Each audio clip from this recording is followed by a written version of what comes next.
Ratio कर्ज लेने का अभी बढ़ा है। पिछले 1.5 साल में जो भूपेश बघेल जी ने कर्ज लिया था 5 साल में, उसका तो आधे से ज्यादा तो अभी ले चुके हैं। आरक्षक को मार दिया गया, गोली चल गई राजनांदगांव में। मेरे यहाँ एक आदमी ट्रैक्टर के नीचे दब के मर गया और इनका अधिकारी बोलता है कि भाई मैं रेत उत्खनन को नहीं रोक सकता। ऑफिशियल स्टेटमेंट है उसका। बिजली का बिल ये बढ़ा चुके हैं। स्कूल 10,000 स्कूल बंद कर दिए। युक्तिकरण के बहाने ये लोग 40,000 पद को समाप्त कर दिए।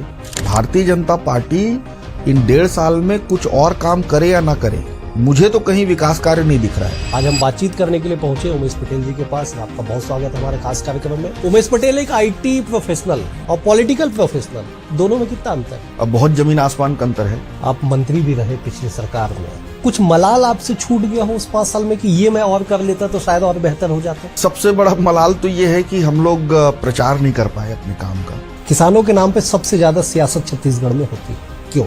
और मेरा तो सीधा आरोप है कि ये जानबूझ के डीएपी कमी कर रहे हैं, क्योंकि इससे उत्पादन कम होगा।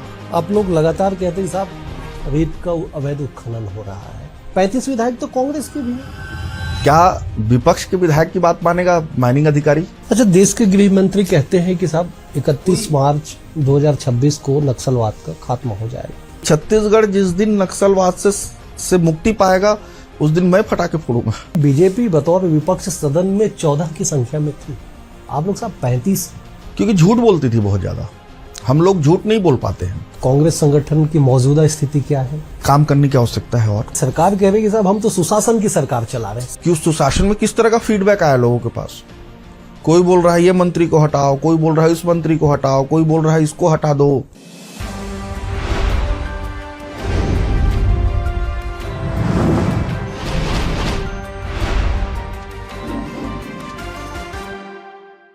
नमस्कार, बीएस टीवी के खास कार्यक्रम में आप सभी का स्वागत है। मैं हूं डॉक्टर अवधेश मिश्रा। छत्तीसगढ़ के सियासत में एक ऐसा नाम जो कांग्रेस की ओर से युवा नेता कहें, पूर्व मंत्री कहें या एक बेहद ही विजनरी लीडर कहे, आज हम बातचीत करने के लिए पहुंचे उमेश पटेल जी के पास। आपका बहुत स्वागत है हमारे खास कार्यक्रम में। उमेश पटेल एक आईटी प्रोफेशनल और पॉलिटिकल प्रोफेशनल, दोनों में कितना अंतर? अब बहुत जमीन आसमान का अंतर है। जब आप एक काम करते हैं एक एमएनसी में, so nobody will observe you. आप क्या खाते हैं, क्या पीते हैं, क्या करते हैं, आपके काम से रिलेटेड रहता है। और जब आप सार्वजनिक जीवन में आते हैं तो आपकी हर चीज को ऑब्जर्व किया जाता है। किस तरह से आप चल रहे हैं, किस तरह से सारी चीजों पे टिप्पणी होता है। तो बहुत कॉन्ट्रास्ट लाइफ है दोनों का। दोनों को मर्ज करने में, मतलब ये कहे कि आपने अचानक अपनी डायनेस्टी चेंज की, कितना उसमें डिफिकल्ट रहा आपके लिए? डिफिकल्ट था। इनिशियली बहुत डिफिकल्ट लगा, लेकिन धीरे धीरे इसमें भी ढल गए। लगभग 10 साल आपको हो गए पॉलिटिक्स में, प्योर पॉलिटिक्स में। ज्यादा हो गए, 10 साल, 12 साल लगभग हो गए। 12 साल में पॉलिटिक्स को अब कहाँ देखते हैं, उस समय कहाँ आप देख रहे हैं? दूर से देखने में अलग होता है। जब मेरे पिताजी थे पॉलिटिक्स में, तब मेरे को बहुत सारी चीजें आसान लगती थी।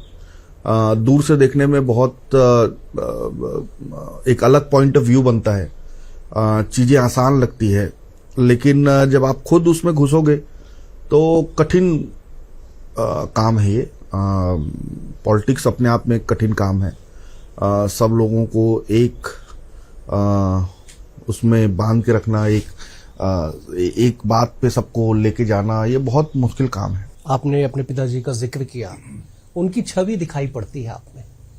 लोग कहते भी होंगे कैसे मैच करते, क्योंकि उनका जो कद राजनीति में था या उनके जाने के बाद भी जो कद है, उसको मैच करना बड़ा कठिन काम, बहुत मुश्किल काम है। मैच तो करना लगभग नामुमकिन है। मैं मतलब एक ऑनेस्ट बात करूंगा कि उनके बराबरी कर पाना तो बहुत मुश्किल चीज है। कोशिश ये रहती है मेरी कि मैं अपने व्यवहार में ये रखूं कि जिससे किसी को तकलीफ मत हो, कोई हर्ट मत हो, किसी का ईगो हर्ट मत हो, और सबको समान व्यवहार के साथ लेके चल पाऊं। 2013 से आप पॉलिटिक्स में आए, विधानसभा चुनाव लड़े, जीते। उसके बाद अचानक से लोग आपकी तरफ एक उम्मीद भरी नजरों से देखने लग गए दिवंगत पटेल जी के जाने के बाद, कि आप उनकी जगह को रिप्लेस करेंगे। सालों साल से उनका जो रिश्ता था वो आप कहाँ तक निभा पाए? देखिए, ये तो लोग ज्यादा अच्छा बता पाएंगे, लेकिन फिर मैंने कहा ना, मेरी कोशिश ये है कि कभी भी मेरी कोशिश ये नहीं रही कि मैं उनको मैच करूं, क्योंकि ये क्वाइट इम्पॉसिबल लगता है मुझे उनको मैच करना। इसलिए मैं अपने व्यवहार में ऐसा रखूं कि लोगों को तकलीफ मत हो, लोगों का हेल्प हो सके, और जितना मदद कर सकूं मदद करूं। आप मंत्री भी रहे पिछली सरकार में, 5 साल आपने बड़ा अच्छा काम भी किया। कुछ मलाल आपसे छूट गया हो उस 5 साल में कि ये मैं और कर लेता तो शायद और बेहतर हो जाता? नहीं, सबसे बड़ा मलाल तो ये है कि हम लोग प्रचार नहीं कर पाए अपने काम का। देखिए, जो मेरा कार्यकाल रहा उसमें छत्तीसगढ़ को कई मौकों पे सराहा गया, चाहे उच्च शिक्षा हो चाहे खेल हो। अब देखिए, मेरे खेल विभाग में आने से पहले एकेडमीज की संख्या सिर्फ 7 थी। जब मैं छोड़ के गया तो 32 है, और आज भी वही 32 है। 2 साल हो गए, कोई नया एकेडमीज ये लोग नहीं खोल पाए। और उन एकेडमी में जब मैं प्लेयरों को देखता हूं तो मुझे काफी सुकून मिलता है। इसी तरह से हम लोगों ने डे बोर्डिंग का भी चालू किया, लोगों के ऊपर खर्च करना शुरू किया, प्लेयर्स के ऊपर। हालांकि हमारा खेल विभाग का बजट बहुत ही मिनिमम है, फिर भी इतने सारे एकेडमीज को हमने खोला। हायर एजुकेशन में नैक में जिस तरह से हमको नंबर 1, छत्तीसगढ़ को नंबर 1 की उपाधि मिली नैक एग्रीडेशन में, वो एक अपने आप में बड़ी उपलब्धि थी। हमने पूरे सिस्टम को ऑनलाइन किया है। जो एडमिशन सिस्टम था उससे पहले बहुत पारदर्शी नहीं था एडमिशन, लेकिन आज आप देखिए पारदर्शी है। बहुत ज्यादा कोई चाह के भी गलत नहीं कर सकता उसमें। ये सिस्टम को हम इंट्रोड्यूस किए। उस बीच में कोरोना जैसा एक महामारी आया, उस बीच में हमने परीक्षा और इसको आप अन्य जगहों पे जहां जहां हमारे बगल स्टेट में सब जगह हाई कोर्ट में केसेस लग गए, लेकिन हमारे यहाँ कोई केस नहीं लगा। इस तरह से बहुत सारा अचीवमेंट रहा। आप यूथ कांग्रेस के अध्यक्ष भी रहे। आप पॉजिटिव पॉलिटिक्स या कंस्ट्रक्टिव पॉलिटिक्स की ओर आप आगे बढ़ते, नेगेटिव पॉलिटिक्स से क्यों बचते हैं आप? नेगेटिव पॉलिटिक्स मेरा नेचर नहीं है। मैंने आपको कहा कि मैं अपने व्यवहार को ऐसा रखना चाहता हूं कि लोगों को कष्ट मत हो मेरे व्यवहार से। मैं लोगों का काम आ सकूं। किसी को बिगाड़ने के बारे में मैं सोचता नहीं हूं। मैं उतना दिमाग लगाता नहीं हूं कि किसी का बिगड़े, किसी को परेशानी हो, किसी को तकलीफ हो। इस तरफ मेरा फोकस होता ही नहीं है। भाई अगर मेरे में ताकत होगी तो मैं हेल्प करूंगा सामने वाले की। मेरे को अगर पता चलता है, मुझे जानकारी मिलती है, लोग आते हैं, तो अगर मैं उनकी हेल्प कर सकता हूं तो कर सकता हूं। लेकिन बिगाड़ने और नेगेटिव पॉलिटिक्स में मैं अपने आप को दूर रखता हूं। ये मेरा नेचर है। नहीं, लेकिन मौजूदा पॉलिटिक्स तो वही चल रहा है कि साहब आपको क्रिटिसाइज करना है, अपनी लाइन भले अपना खींचे। नहीं, क्रिटिसाइज करना अलग है। क्रिटिसाइज तो मैं करता हूं, क्रिटिसाइज करने में नहीं है। मैं देखिए, मेरा क्रिटिसाइज करने का एक लाइन है। मैं किसी को पर्सनल जाके क्रिटिसाइज नहीं करता। मैं उसके पॉलिसीज का और उसके सार्वजनिक जीवन पे क्रिटिसाइज करूंगा, लेकिन किसी के पर्सनल जीवन पे जाके मैं क्रिटिसाइज नहीं करूंगा। ये लाइन मेरी है और उस लाइन को मैं क्रॉस नहीं करता कभी भी। कोई व्यक्ति अपने पर्सनल जीवन में क्या कर रहा है, क्या नहीं कर रहा है, वो उसका आउटलुक है। मेरा आउटलुक है कि उसने अपने सार्वजनिक जीवन में उसका व्यवहार ठीक है कि नहीं है, वो जो पॉलिसी या जो काम कर रहा है उसमें वो ठीक है कि नहीं है। अगर उसमें कुछ गड़बड़ है तो मैं जरूर क्रिटिसाइज करूंगा। और विधानसभा में आपने देखा होगा कि सरकार को हम लोग तरीके से घेरते हैं। अच्छा, आपने जिक्र किया 2018 से 23 तक बीजेपी बतौर विपक्ष और 23 से अब तक कांग्रेस बतौर विपक्ष, तर देखते दोनों में? बीजेपी प्रोपेगेंडा फैलाने में या परसेप्शन बनाने में दे आर क्वाइट गुड। मतलब देखिए, एक छोटा सा एग्जांपल देता हूं। भूपेश बघेल जी की गवर्नमेंट थी, कांग्रेस की गवर्नमेंट थी। कर्ज लिया, इतना चलाया कि लोगों को सही में लगने लग गया कि भूपेश बघेल जी या कांग्रेस की गवर्नमेंट कर्ज लेकर छत्तीसगढ़ को डुबा दी। जबकि आप कंपेयर करोगे जीडीपी के साथ तो वो रेशियो उतना ही है जितना रमन सिंह जी के समय था। रेशियो कर्ज लेने का अभी बढ़ा है। पिछले 1.5 साल में जो भूपेश बघेल जी ने कर्ज लिया था 5 साल में, उसका तो आधे से ज्यादा तो अभी ले चुके हैं। ये जो परसेप्शन बनाने का काम है, ये बीजेपी काफी अच्छे से करती है और झूठ बोलने में उस्ताद है। 2024 जनवरी में अगर कोई एग्जाम होता है बिल्कुल, तो वो किसके शासन में हुआ? बीजेपी के शासन में। लेकिन विधानसभा जैसे जगह पे भी ये लोग हिचकते नहीं है ये बोलने से कि ये कांग्रेस के जमाने का है, जबकि बोल रहे हैं डेट जनवरी 2024। नहीं, उन्होंने कहा कि प्रोसेस आपके सरकार में शुरू हो गया था सितंबर से। प्रोसेस तो आचार संहिता लगने के बाद चालू हो गया था, तो उस समय सरकार तो एक खाली उसके लिए रहता है, क्या बोलते हैं उसको, देख रेख के लिए। कोई निर्णय बहुत ज्यादा नहीं करता है आचार संहिता में कोई भी सरकार। तो सितंबर में शुरू हुआ, लेकिन गड़बड़ कहां हुआ है? परीक्षा के समय। आप समझ रहे हैं, गड़बड़ परीक्षा के समय हुआ है। और वो कब हुआ? जनवरी 2024 में। 7 जनवरी शायद तारीख थी। एग्जैक्टली डेट तो मेरे को याद नहीं है, लेकिन जनवरी 2024 है। वो कांग्रेस के शासन में कैसे हो सकता है? अच्छा, जब प्रोसेस भी शुरू हुआ बता रहे हैं ये लोग, वो भी आचार संहिता लगने के टाइम पे हुआ है, फिर कैसे गड़बड़ कर सकता है कांग्रेस पार्टी इसमें? तो इस तरह से परसेप्शन बनाने में बहुत ज्यादा आगे हैं। और खासकर ईडी, सीबीआई तो है ही साथ में, तोता, दो तोता बोलता हूं मैं इनको, ईडी और सीबीआई उनके साथ है और वो कांग्रेस के लीडर्स को टारगेट कर रहे हैं। लेकिन बीजेपी बतौर विपक्ष सदन में 14 की संख्या में थी, आप लोग साहब 35 हैं। फिर भी आपको क्यों लगता है कि बीजेपी ज्यादा परसेप्शन क्रिएट कर पाती थी, आप लोग नहीं कर पा रहे? क्योंकि झूठ बोलती थी बहुत ज्यादा। हम लोग झूठ नहीं बोल पाते हैं उतना। बीजेपी, मैंने बताया ना कि वो खड़े खड़े विधानसभा में भी, जब 7 जनवरी 2024 को एग्जाम हुआ है, उसको भी बता सकती है कि कांग्रेस के जमाने का है। हम लोग नहीं बोल सकते। अगर हमारे गवर्नमेंट की है तो हम लोग बोलेंगे कि हाँ, हमारे गवर्नमेंट में ये एग्जाम हुआ है। और बीजेपी झूठ बोलने में पीछे नहीं हटती है। तो एक ही बात को वो लोग बोलते रहते हैं, तो उससे एक परसेप्शन बन जाता है जो बना। आगे हम लोगों को उसको ध्यान रखने की जरूरत है हमारे लिए, उसको किस तरह से काउंटर किया जाए जब ये परसेप्शन जो बनाते हैं। विधानसभा के भीतर कांग्रेस कितनी अटैकिंग है, कितनी अग्रेसिव है? एग्रेसिव है। देखिए क्या होता है, अगर आप कंपेयर करोगे पहले ईयर्स को किसी के आखिरी साल से, तो बहुत अंतर पड़ेगा। क्योंकि फर्स्ट ईयर में आप गवर्नमेंट को टाइम देते हो काम करने का। अब 1.5 साल हो गया, चीजें अब इनके लिए, इनके कामों पे मूल्यांकन होना शुरू हुआ है। अभी यही 2 साल, 2.5 साल हो जाएगा, 3 साल हो जाएगा तो आपको अलग लगेगा, और आखिरी साल में तो अलग ही दिखेगा।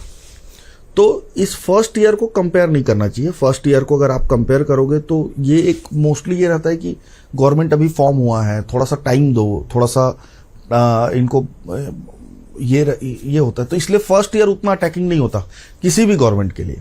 और उसके बाद के जो साल है जिसमें आप मूल्यांकन करते हो, आप लोगों को बताते हो किस तरह से होगा। जैसे अब इन्होंने रेडी टू ईट इतना बड़ा भ्रष्टाचार किया है, इसकी सीमा ही नहीं है। लेकिन वो तो आप ही के रायगढ़ जिले में कह रहे हैं कि साहब हमने अब सेल्फ हेल्प ग्रुप को हमने दे दिया और मोदी जी का जो विजन था वो पूरा कर दिया, मोदी की गारंटी पूरा कर दिया। मोदी जी की गारंटी पे मैं बोलना चाहूंगा कि 57,000 शिक्षकों की भर्ती थी। अब फिर हम लोग बोलेंगे प्रधानमंत्री अपने वादों से मुकरता है, तो बोलेंगे प्रधानमंत्री का आपत्ति कर। खुद ही गारंटी क्यों देते हैं मोदी की? और जो गारंटी देते हैं तो फिर पूरा करना चाहिए। नहीं, लेकिन सरकार कह रही है कि साहब हम तो सुशासन की सरकार चला रहे हैं, सारी गारंटी। वही तो बता रहा हूं आपको, 57,000 शिक्षकों की भर्ती।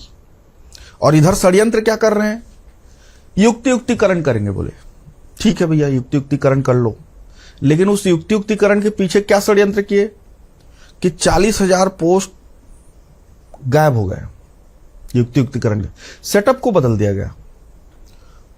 1:3 का रेशियो हमारे प्राइमरी स्कूल में था, 1:4 हमारे मिडिल स्कूल में था, उसको 1:2 और 1:3 कर दिया गया। अब मुश्किल से अगर 5,000 और शिक्षक आप भर्ती कर लो तो पूरा फुलफिल हो जाएगा।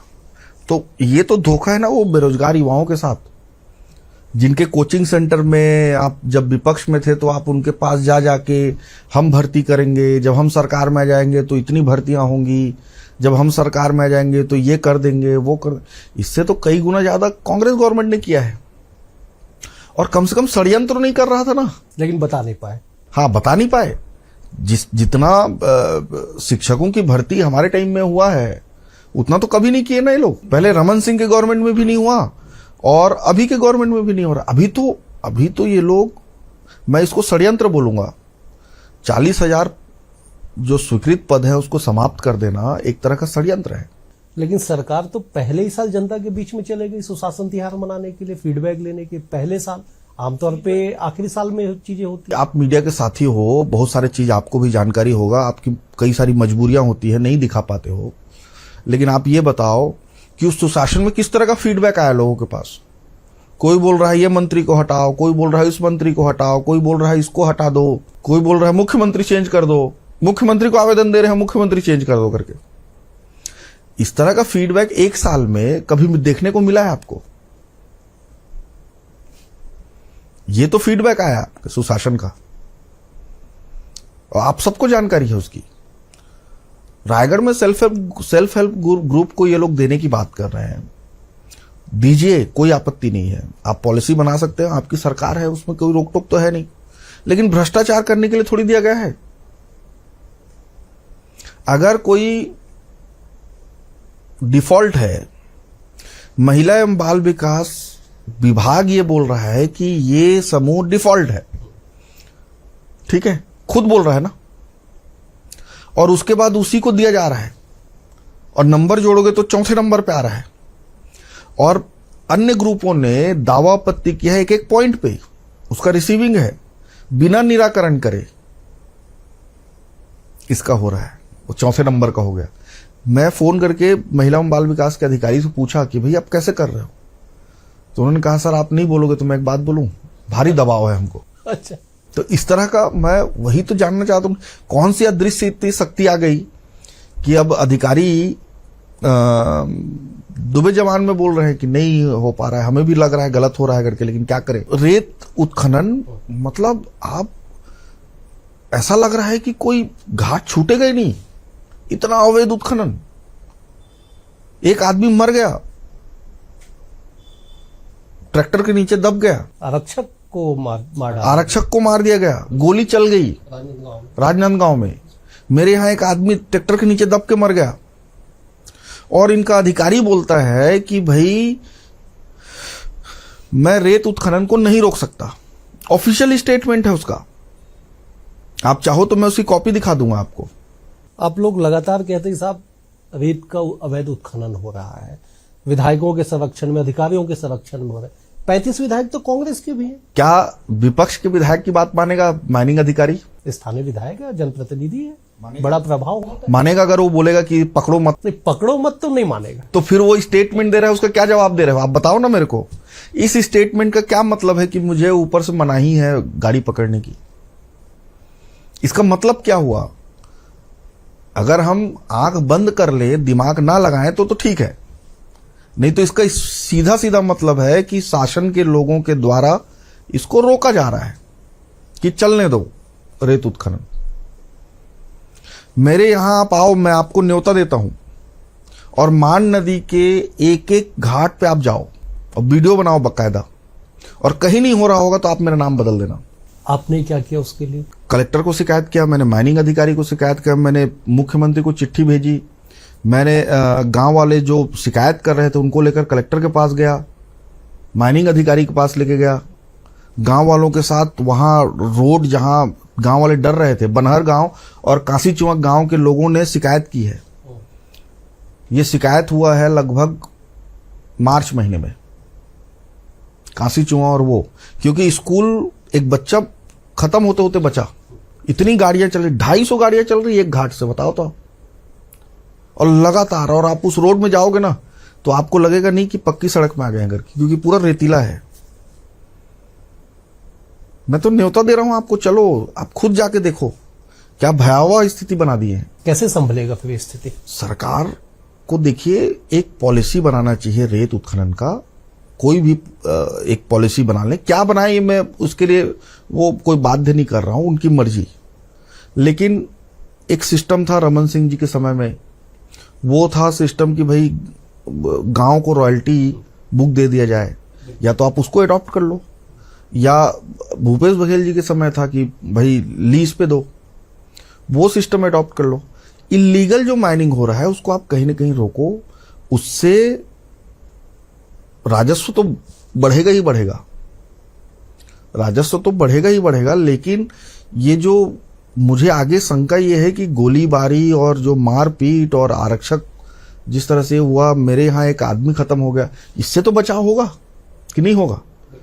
लीगल होगा तो सारी चीजें लीगल रहेंगी, तो इस तरह की कुछ हरकतें नहीं होगी। लेकिन इसी रेत के अवैध उत्खनन के गंभीर आरोप कांग्रेस की सरकार पे लगे थे। बीजेपी ने खूब उसको पॉलिटिकल मुद्दा बनाया। अब फिर सेम चीज आप आरोप लगा रहे सरकार पे। कांग्रेस के ऊपर आरोप लगाया तो कांग्रेस के ऊपर जब आरोप लगाया तो कांग्रेस ने कार्रवाई की, कई जगह कार्रवाई की जहां जहां उसको पता चला। लेकिन आप जाके आज की स्थिति को देखिए तो एक बार, कोई घाट बचा नहीं है भाई, ऐसे उत्खनन हो रहा है। इस तरह की स्थिति पहले कभी नहीं थी। मैं तो बोल रहा हूं रमन सिंह जी के समय नहीं थी। जिम्मेदार विष्णुदेव साय, अगर मैं परिवार का हेड हूं तो अगर मेरा बच्चा कुछ गलत करता है तो जिम्मेदार तो मैं ही हूं, तो विष्णुदेव साय जिम्मेदार हैं इसके तरीके से, खुद मंत्री भी हैं माइनिंग डिपार्टमेंट के। अच्छा, सरकार बदली तो विधानसभा में ही लगातार जांच का ऐलान किया गया, 1.5 साल बीत गए, कोई रिपोर्ट आया? अजय चंद्राकर के प्रश्नों पे, धर्मलाल कौशिक के प्रश्नों पे, धर्मजीत सिंह के प्रश्नों पे, क्या है, ये लोग आरोप तो लगा दिए, अब उसकी पुष्टि नहीं कर पा रहे हैं। और जांच रिपोर्ट आएगी तो उससे पता चल जाएगा कि कांग्रेस से कोई लेना देना नहीं है, आरोप लगा चुके हैं, तो कैसे रिपोर्ट को बाहर लाएंगे, कैसे जांच को पूरा कराएं? मैं बोला ना, परसेप्शन बनाने में ये लोग बहुत उस्ताद हैं। एक परसेप्शन क्रिएट किया गया बहुत तरीके से कि सरकार डूब गई, श्वेत पेपर जारी करो, कर्ज ले लेकर। रमन सिंह जी का अगर रेशियो को निकालोगे उस टर्म का, तो उसी रेशियो में लिया गया है। ऐसे बहुत सारा परसेप्शन है, तो कांग्रेस भी तैयारी कर रही है परसेप्शन क्रिएट करने का आने वाले समय में, और हम लोग सही परसेप्शन क्रिएट करेंगे। जो कर रहे हैं ये लोग, अभी मैं आपको बताया 1.5 साल में इनकी कोई उपलब्धि नहीं है, कोई विकास कार्य नहीं है। बिजली का बिल ये बढ़ा चुके हैं, स्कूल 10,000 स्कूल बंद कर दिए, युक्तिकरण के बहाने ये लोग 40,000 पद को समाप्त कर दिए। कई विभागों में आपको पता है, ये जल संसाधन विभाग में जेई का पोस्ट होता है, एक जेई के पोस्ट को ये आउटसोर्सिंग कर रहे हैं, ठेका सिस्टम। आप जानकारी निकालिए, जेई के पोस्ट को, ठीक है आप ठेका से कर देंगे, तो ये जेई में तो जब एई बनता है तो 50% जो पद होता है प्रमोशन का होता है। तो यही अगर नहीं रहेगा आदमी तो प्रमोशन होकर कहां जाएगा? 10 साल बाद सिस्टम कहां बनेगा? ना आपके पास एई रहेगा, ना जेई रहेगा, ना डी रहेगा। अभी हो रहा है वो, उसका टेंडर निकला हुआ है। अच्छा, देश के गृह मंत्री कहते हैं कि साहब 31 मार्च 2026 को नक्सलवाद का खात्मा हो जाएगा। बेहद संवेदनशीलता से आपसे सवाल पूछ रहा हूं, आपके मन में खुशी है उस डेडलाइन को लेकर? देखिए, मैं इस बात का समर्थन करता हूं कि नक्सलवाद यहां से समाप्त हो। मैं इस बात को स्वागत योग्य मानता हूं, लेकिन मेरी एक उसमें क्वेश्चन मार्क है। क्वेश्चन मार्क ये है कि भाई नक्सली के बहाने किसी सामान्य आदमी के साथ गलत मत हो। मैं तो खुद इससे पीड़ित हूं, और मैं तो चाहूंगा, मैं तो खुला रूप से कह रहा हूं कि छत्तीसगढ़ जिस दिन नक्सलवाद से मुक्ति पाएगा उस दिन मैं फटाके फोड़ूंगा। क्या मैं इससे और क्या कह सकता हूं? मैं तो इससे पीड़ित आदमी हूं, मैं इसका समर्थन करता हूं। लेकिन जो चिंता वाली बात है, जो खबरें आ रही है कि रसोइयों को मार दिया गया, इस तरह की घटना ना हो, इसको देखने की बहुत ज्यादा जरूरत है। कोई भी सामान्य व्यक्ति जो नक्सली नहीं है, उसको नक्सलवाद के कारण उसके ऊपर हमला मत हो। 2013 की दुखद घटना का आपने जिक्र किया, साहब 2025 आधा बीत चुका है, कुछ जांच में स्पष्ट नहीं हो पाया, कितना मलाल है आपके मन में? बहुत मलाल है उसका। बहुत सारी बातें इस विषय में मैं कर चुका हूं और अब मुझे बोलने की इच्छा नहीं होती। लेकिन यही हुआ कि हमारी गवर्नमेंट में जब 5 साल था तो हम लोग ज्यादातर समय हमारा अदालत में गुजरा, चाहे हाई कोर्ट हो चाहे सुप्रीम कोर्ट हो। फिर मैं बोल रहा हूं कि सुप्रीम कोर्ट ने जब आदेश जारी किया कि आप एसआईटी से जांच कर सकते हो, वो 17 नवंबर को किया। हमारा वोटिंग जिस दिन हुआ उसके 8-10 दिन बाद वो जारी हुआ और 3 दिसंबर को शायद गवर्नमेंट चेंज हो गई। तो इसका मलाल जरूर रहेगा और कभी मौका मिला तो इस बार बिना चूक के उसमें कार्रवाई करेंगे। बस्तर जाना पसंद करते हैं? बिल्कुल जाना, क्यों नहीं करूंगा। राजनीति में 10 साल बाद उमेश पटेल कहाँ होंगे? मैं ऐसा तो नहीं बता सकता कि राजनीति में 10 साल बाद कहाँ रहेंगे, लेकिन यहीं रहेंगे आप और हम, रायपुर में। क्या विजन लेके चल रहे हैं आप? देखिए, कांग्रेस की गवर्नमेंट तो बनेगी। ये जिस तरह से भारतीय जनता पार्टी का कार्यभार दिख रहा है और जिस तरह से लोगों में आक्रोश दिख रहा है, मुझे कांग्रेस की गवर्नमेंट फिर आ रही है और जो जिम्मेदारी मिलेगी उसको इस बार और बखूबी निभाने की कोशिश करूंगा। पिछले बार जो कमी बेसी रह गई थी उसे दूर करके इस बार और अच्छे से काम करने की कोशिश करें। आपने संगठन में भी लंबे समय तक काम किया, कांग्रेस संगठन की मौजूदा स्थिति क्या है? काम करने की आवश्यकता है, और एक ही लाइन बोलूंगा मैं, काम करने की और आवश्यकता है। यूथ को लेके क्या आपके मन में विचार है कांग्रेस पार्टी के भीतर? यूथ हमसे जुड़ रहा है, लेकिन यूथ का जो जुड़ाव है उसमें मुझे, ये मेरा पर्सनल व्यू है, ये पार्टी का कोई बयान नहीं है, मुझे ऐसा लगता है कि यूथ जो जुड़ रहा है ना, वो बीजेपी से रुष्ट होकर जुड़ रहा है। हमें ये आवश्यकता है कि हमें वहां तक रीच करने की आवश्यकता है ताकि वो ज्यादा से ज्यादा हमसे जुड़े।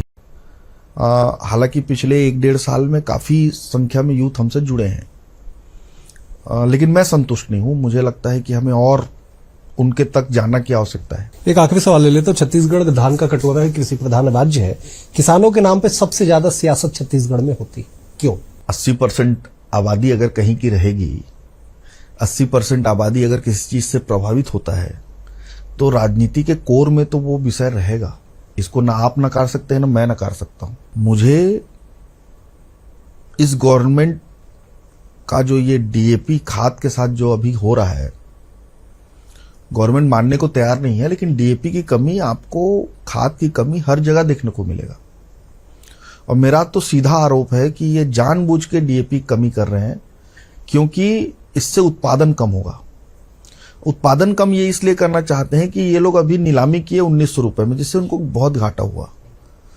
वो अगले साल मत होकर के ये लोग उत्पादन कम करेंगे, और कहीं अगर उत्पादन कम नहीं हुआ तो ये फिर खरीदी में भी कट मारेंगे किसी न किसी। नहीं, लेकिन बोनी के तो आंकड़े सरकार ने जारी किया कि साहब पिछले साल से 5 लाख हेक्टेयर ज्यादा में बोनी की गई। बोनी ज्यादा करेगी, लेकिन अगर उत्पादन कम होगा तो क्या होगा? अगर उत्पादन कम हो गया, मान लीजिए अगर कहीं पे 20 कुंटल है, 21 कुंटल है, 25 कुंटल है, वो सीधा कम होकर 17 हो गया, 15 हो गया, तो बहुत अंतर आ जाएगा। तो वो उत्पादन कम करने की कोशिश ये सरकार कर रही है, इसीलिए खाद प्रोवाइड नहीं कर रही है। और मुझे लगता है कि अगर उत्पादन कम नहीं हुआ तो आने वाला समय किसानों के लिए और बुरा हो सकता है। ये गवर्नमेंट और कुछ कट मारने की कोशिश करेगी। बेहद शुक्रिया आप समय देने के लिए, बेहद शुक्रिया। अगले अंक में एक और शख्सियत के साथ होगी मुलाकात, तब तक के लिए नमस्कार।